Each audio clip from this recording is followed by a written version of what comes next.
تو میں رمضان کا مسئلہ اسی بات سے حل کر دوں.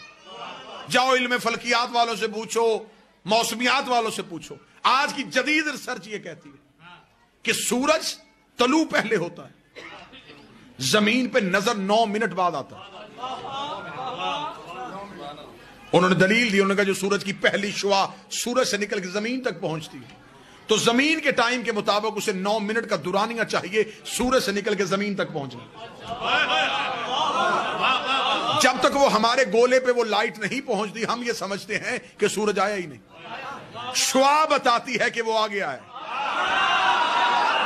کوئی تو بندہ ہوگا.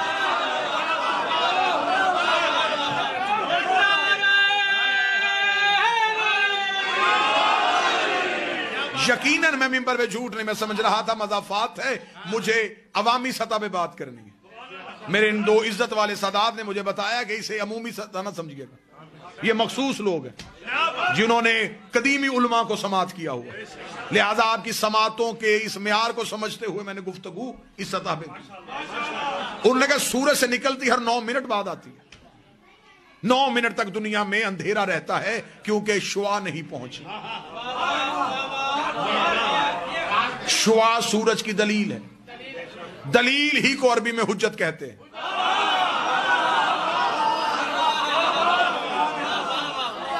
اور وہی علم فلکیات والے کہتے ہیں کہ سورج غروب پہلے ہو جاتا ہے، نظر 9 منٹ تک آتا ہے.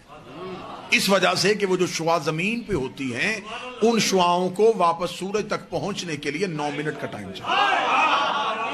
جتنی دیر تک وہ زمین سے سورج تک پہنچتی ہیں زمین والے سمجھتے ہیں کہ ابھی سورج ہے لیکن وہ جا چکا ہوتا ہے. میرے جانے کے بعد سب بات سمجھ میں آئے تو پھر نوکر کو دعا دے دینا، رات بستر میں سمجھ آئے تو پھر نوکر کو دعا دے دینا. دنیا مولا حسین کی عزت قسم اگر ہم سے چاہے تو ہم سائنس سے اپنا مذہب ثابت کر سکتے ہیں. سورج نکلتا پہلے ہے، نظر 9 منٹ بعد آتا ہے. غروب پہلے ہوتا ہے، 9 منٹ تک نظر آتا رہتا ہے. اب بھی ہم زمانے کو بتائیں کہ ہم روزہ 10 منٹ بعد کیوں کھولتے ہیں؟ ہائے ہائے.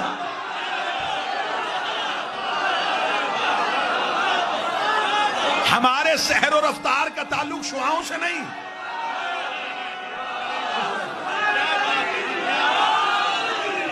ہمارے سحر و رفتار کا تعلق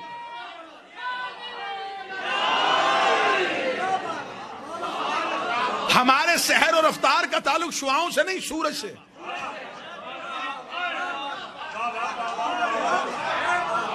جب سائنس کہہ رہی ہے کہ 10 منٹ پہلے اور 10 منٹ بعد غروب ہوتا ہے تو پھر 10 منٹ کا فلسفہ تو ہم نے سائنس سے ثابت کر دیا. یہ انتہائی ایک جاہلانہ سی سوچ زمانے کو بتائی جاتی ہے. میرے اہل سنت بھائی تشریف فرمائیں، پیغام ان تک یہ پہنچایا جاتا ہے روزہ کھولنے میں جلدی کرنی چاہیے اس لیے کہ روزہ مکروہ ہو جاتا ہے. یہ جو بالکل روزے کے افطار کا وقت ہوتا ہے نا، اللہ یہ وقت آپ کو کسی بس سٹاپ پہ دکھائے تو وہ منظر بڑا دید نہیں ہوتا ہے کہ لوگوں کے ہاتھوں میں یوں کھجور ہاتھ میں ہوتی ہے بالکل کہ فوراً جلدی سے. کیوں؟ وہ کہتے ہیں جلدی کر لینا چاہیے کیونکہ پھر روزہ مکروہ ہو جاتا ہے.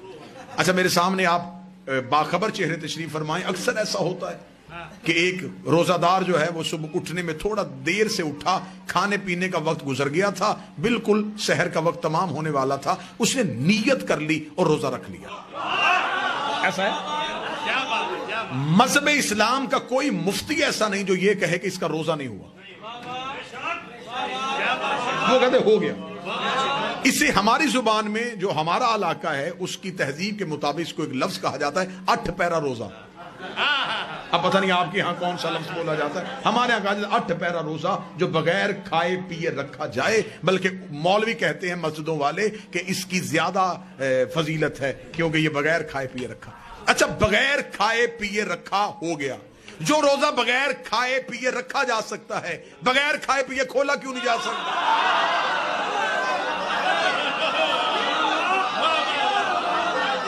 روزے کا تو اپنا وقت ہے، اس نے یہ نہیں دیکھنا کہ آپ نے کھجور کھائی ہے کہ نہیں کھائی.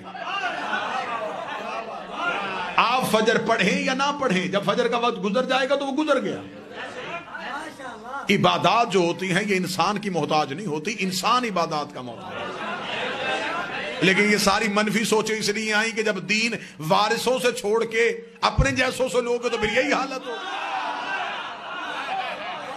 لہذا جو بات میں آپ تک پہنچا رہا تھا، بغیر ان کے اللہ سمجھ میں نہیں آ سکتا۔ یہ رمضان کا مہینہ وہ ہے جس میں گناہگار بھی اللہ کے قریب ہونے کی کوشش کرتے ہیں۔ کیا کہا جاتا ہے اس میں سیدھے صاحب کہ نیت کی جاتی ہے کہ 2 رکعت نماز فجر پڑھتا ہوں قربتاً اللہ، روزہ رکھتا ہوں قربتاً اللہ۔ ہمارے ہاں اصل میں مسئلہ زیادہ یہ ہے کہ اکثر چیزیں جو ہیں ان کا تعلق جب عربی زبان سے آ جاتا ہے تو ہم اس سے بے خبر ہو جاتے ہیں۔ مثلا نیت کی عبادت کی قربتاً اللہ، نماز پڑھتا ہوں قربتاً، یہ قربتاً اللہ کیا ہے؟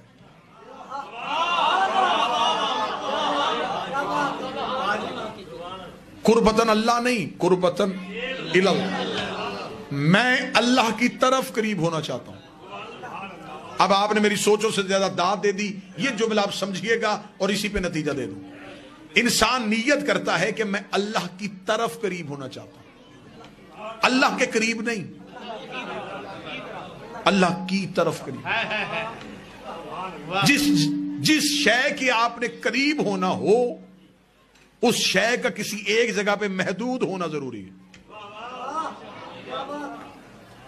مثلا میں کہوں کہ یہ جو ہوا چل رہی ہے میں اس کے قریب ہونا چاہتا ہوں تو ہوا تو چاروں طرف چل رہی ہے،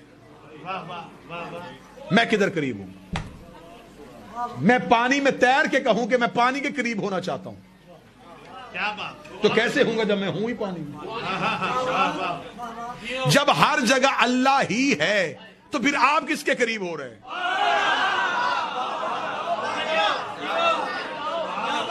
جتنا آسان کہیں گے اتنا آسان کر لوں گا، لیکن بات کو سمجھیے گا ضرور۔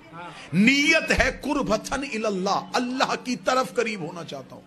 میں مجمع سے کہوں تھوڑا تھوڑا ممبر کے قریب ہو جائے، اس کا مطلب ممبر یہاں ہے، آپ ادھر سے ادھر کی طرف آئے ادھر قریب ہو رہے، اس کا مطلب ممبر ادھر ہے ادھر نہیں۔ اگر ہم اللہ کے قریب ہو رہے ہیں تو اللہ کو ایک جگہ پہ ماننا پڑے گا، جدھر ہم جا رہے ہیں ادھر اللہ ہے، جدھر سے ہم جا رہے ہیں ادھر اللہ نہیں، تو جو ادھر ہو اور ادھر ہو وہ اللہ ہوتا ہی نہیں۔